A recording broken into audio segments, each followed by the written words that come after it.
ពីលីមកសេះសមានជ័យ ពីលីមិនមានព្រៀបផងថាវត្តទីបានមក វត្តទីបានមុន បានមកថឹកដែរចាំសិនគាត់ចត់ចាំសិនមកតាឲ្យកំរងព្រៀបចឹងណាបាទមិនចឹងគាត់ឬក៏ចង់ចាំគ្នាឬមិនអានោះមិនទេគាត់ទេយើងចាំគាត់ចាំមើលចុះគាត់បរត់លឿនមិនអើយដល់ទៅហត់ដែរបាទបើអ្នកក្រោយវាអត់ដេញតាមផងបាទគឺគាត់បន្ថយហើយហេមិនថាដេញអ្នកក្រោយក៏ដេញមុខហ្នឹងហើយបាទ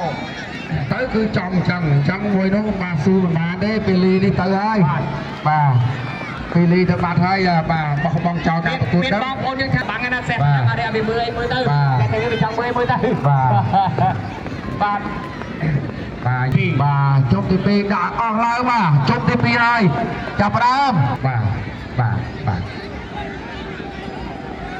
លោកឆ្លើយបាទអូ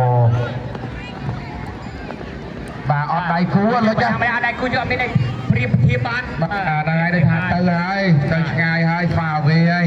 បាទសេះផៃទៅសេះបាទហើយផៃទៅសេះបាទផៃទៅសេះអូចាប់ឡើងសាទិជាប៊ីលីម៉ូណែគាត់រត់មែនតើគាត់រត់អញ្ចឹងណាប៉ុន្តែដោយសារដៃគូហ្នឹង